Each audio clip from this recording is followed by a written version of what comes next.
بالکل سامنے نا قبرستان تھا، تو وہاں ایک بزرگ بیٹھا کرتے تھے، سائیں عبدالرشید رحمۃ اللہ تعالیٰ۔ یہ جو اب جیسے سائیں نا، ان جیسے نہیں، صوم و صلات کے پابند آدمی تھے، اور وہ بھی نہیں کہ حضرت تھا کچھ نہیں تو سائیں بن گئے، نہیں، وہ بندہ وہ تھا جس نے بھرا میلہ چھوڑا تھا۔ میرا گھر بالکل قبرستان کے سامنے تھا، حضرت کا جو گھر تھا قبرستان کے دائیں جانب تھا۔ میرا گھر بھی میری طرح تھوڑا چھوٹا سا تھا اور تھا بھی گلی میں، اور حضرت کا گھر بھی حضرت کی طرح بہت بڑا تھا اور تھا بھی بالکل قبرستان کے ساتھ۔ تو حضرت بڑی شفقت فرماتے تھے، کیونکہ میں اس بات کا قائل نہیں کہ جی میں کہوں جی مجھے ان سے محبت تھی، نہیں، ان کو محبت تھی تو پھر مجھے محبت تھی۔ یہ لوگ اتنے تصرف والے ہوتے ہیں، اگر یہ نہ چاہیں تو کوئی ان سے محبت بھی نہیں کر سکتا۔ یہ جس کے لیے چاہتے ہیں وہی محبت کرتا ہے، جس کے لیے نہ چاہیں ان سے کوئی محبت نہیں کر سکتا۔ اس لیے میں نہیں کہوں گا جی مجھے محبت تھی، ان کو محبت تھی تو ان کی محبت کی وجہ سے پھر مجھے بھی محبت تھی۔ تو میں جب کبھی سیالکوٹ جاتا نا واپس مدرسے سے، تو میری زیادہ کوشش ہوتی تھی کہ میں حضرت کے پاس کچھ وقت گزاروں حضرت۔ تو میں نے حضرت سے بہت کچھ سیکھا، بس ایک بات ایسی سکھا گئی کہ میں کیا کہوں حضرت، کمال کر گئی جی، جاتے جاتے حق کی صحبت ادا فرما گئی حضرت۔ بالکل سردی تھی، میں گھر پہنچا، حضرت نے شاید مجھے جاتے ہوئے دیکھ لیا، تو آپ نے ایک بچہ بھیج کے نا مجھے بلوایا۔ میں گیا، آپ نے کچھ بات کیے بغیر پہلے میرے ہاتھ پہ 1000 کا نوٹ رکھا، پرانا جو بڑا نوٹ ہوتا تھا، تو 1000 کا نوٹ رکھ کے مجھے کہنے لگے مولوی جی کو کام کہیے تو کر دو گے، کیونکہ نوٹ 1000 کا تھا، میری زبان سے بھی نکلا۔ میں نے کہا حضرت آپ 1000 کام بتائیں، میں 1000 کر دوں گا۔ تو فرمانے لگے یار میں تو لاہور جا نہیں سکتا، تو آتا جاتا رہتا ہے، تو تیرے راستے میں ایک مزار پڑتا ہے بابا چھتڑی والی سرکار، تو وہاں ایک بزرگ بیٹھے ہیں اور سردی بڑی ہے اور حضرت کے پاس اوڑھنے کو کچھ بھی نہیں ہے، تو اس طرح کرنا کہ میری طرف سے نا حضرت کو یہ ایک کمبل اڑا دینا۔ تو میں نے عرض کی میں حضور ہو جائے گا۔ ہم آئے، 1000 کا کمبل جی اس دور میں بھی نہیں آتا تھا، اب تو بالکل ہی نہیں آتا کیونکہ نیا پاکستان ہے، تو اب تو بالکل ہی نہیں آتا جی۔ تو ہم وہاں چلے گئے اسٹیشن کے پاس، وہاں ہم نے ایک خان سے بحث کر کے نا میں نے 1000 کا کمبل لے لیا۔ تو جب پیسے دینے لگا نا میں نے پھر کہا میں ہوں بھائی تم ہی حساب پا، تو 200 اور چھڑایا میں نے 800 میں کمبل لیا۔ ارادہ یہ تھا 200 جا کے حضرت کو واپس کروں گا، آپ ذرا خوش ہوں گے، دعا دیں گے۔ اب جب مدرسے میں کمبل لے آئے تو پھر خیال آیا بھائی یہ کون سا نیا ہے، اڑا گیا ہے، نجاست غلیظہ ہے، خفیفہ ہے، پتہ نہیں کیا ہے۔ ہم نے اسے بڑی پریتوں سے دھویا بھی، پھر ہم نے بڑی ڈیوٹی دے کے اس کو مدرسے کی چھت پہ سکھایا بھی۔ جب سوکھ گیا تو میں حضرت جی رکشے پہ بیٹھا اور بابا چھتڑی والی سرکار آ گئے، کمبل میرے ہاتھ میں تھا۔ اس وقت مزار پہ سوائے ایک بندے کے کوئی بھی نہیں تھا۔ عصر کے بعد آپ کو پتہ ہے بڑی گہما گہمی ہوتی ہے لاہور میں، تو اور بندہ وہ بھی سر جھکائے بیٹھا تھا خاموش، لیکن اس کی خاموشی میں بھی بڑا شور، جیسے وہ کہہ رہا ہو مولوی جی نو لبن آیا ہوں میں ہی ہوں۔ لیکن میں نے کہا نہیں بھائی خیال پہ نہیں جانا چاہیے، امانت ہے، خیانت نہ ہو جائے۔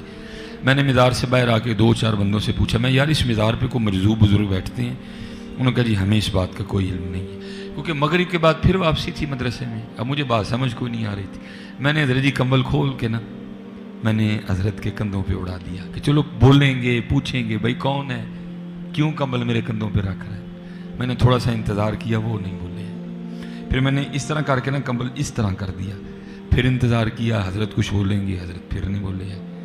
اب تھوڑا انتظار کر کے میں بھی واپس چل پڑا، لیکن جب میں چلا نا تو حضرت نے پیچھے سے ہاتھ ڈال کے نا میری قمیض پکڑ دی۔ جب انہوں نے قمیض پکڑی تو میں بھی کھڑا ہو گیا اور منہ بھی میں نے حضرت کی جرم کر لیا۔ تو مجھے کہتے کیا ہیں، کہتے ہیں مولوی جی کمبل تے دے چلے ہو، جڑا 200 بچیا ہوئی تے دے کے جاؤ نا، کمبل تے دے چلے ہو، جڑا 200 بچیا ہوئی تے دے کے جاؤ نا۔ تو میں حضرت مسجد میں بیٹھا ہوں، دن تو سردیوں کے تھے لیکن بابے نے میرے پیروں کے نیچے سے زمین نکال دی۔ وہ جس کو آپ پنجابی میں بولتے ہیں نا تریلی آنا، مجھے سارے وجود پہ جو ہے نا ہمارے خوف کے تریلی آ گئی۔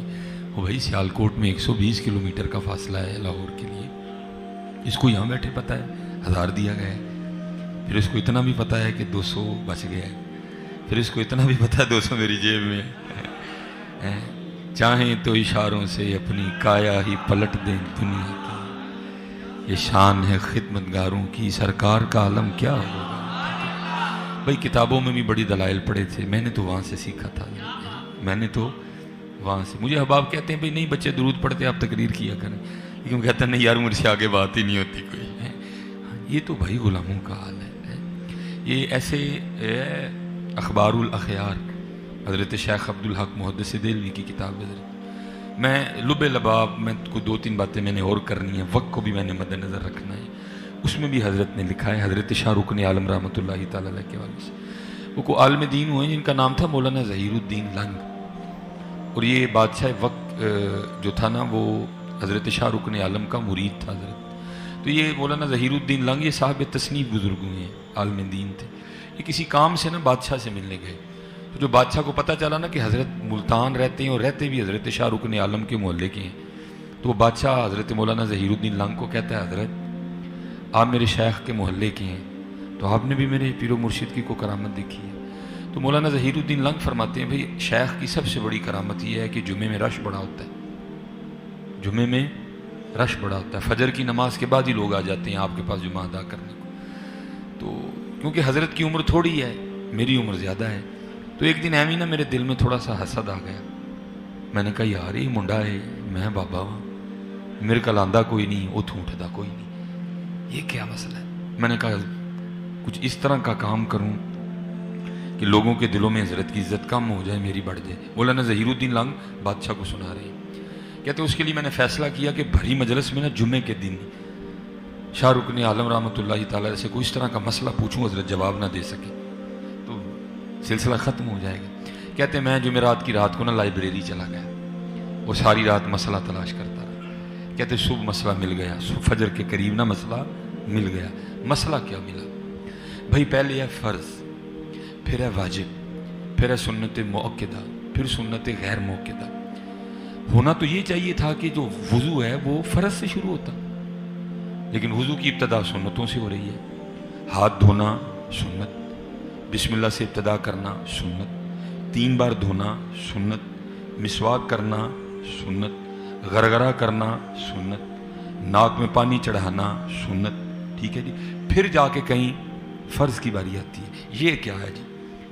وضو فرض سے کیوں شروع نہیں ہو رہا، سنتوں سے کیوں شروع ہو رہا ہے؟ کہتے مسئلہ میں ڈھونڈ کے نا میں نے کہا چل ابھی فجر میں ٹائم ہے تھوڑا سا سو جاؤں۔ کہتے جیسے سویا نا خواب میں حضرت شاہ رکن عالم رحمۃ اللہ تعالیٰ علیہ حلوہ لے کے آ گئے اور فرمانے لگے مولوی جی ساری رات محنت کیتی ہے، تھک گئے، لو حلوہ کھا لو۔ اخبار الاخیار، ٹھیک ہے جی، اخبار الاخیار۔ مولوی جی ساری رات بڑی محنت کیتی ہے، تھک گئے ہو، حلوہ کھاؤ ذرا تھکن لگتی ہے۔ مولانا ظہیر الدین لنگ بادشاہ کو بتاتے ہیں میں نے حلوہ کھا لیا، ٹھیک ہے۔ کہتے جیسے حلوہ ختم ہوا تو آنکھ کھل گئی، لیکن منہ میٹھا تھا، لیکن دل میں حسد آ گیا نا۔ کہتے میں نے کہا یہ کام تو شیطان بھی کر سکتا ہے، صبح انشاءاللہ۔ کہتے فجر کی نماز پڑھی میں چلا گیا، لوگ بیٹھے ہوئے تھے۔ کہتے میں جیسے ہی پہنچا نا تو حضرت مجھے دیکھ کے فرماتے ہیں مولوی جی چنگا ہویا آ گئے، اسی اجائز مسئلے تے بحث کرن دے ہیں، وضو فرضاں تو کیوں شروع ہوندا ہے؟ کہتے میرے پیروں کے نیچے سے زمین ہل گئی، وہ میں پوچھنا آیا بابے ہوری پہلے دسن دے۔ بہرحال باقی پھر کبھی ہیں، یہ غلاموں کی شان ہے، یہ غلاموں کی شان ہے۔ تو آپ تصور کریں حضرت پھر سرکار کا عالم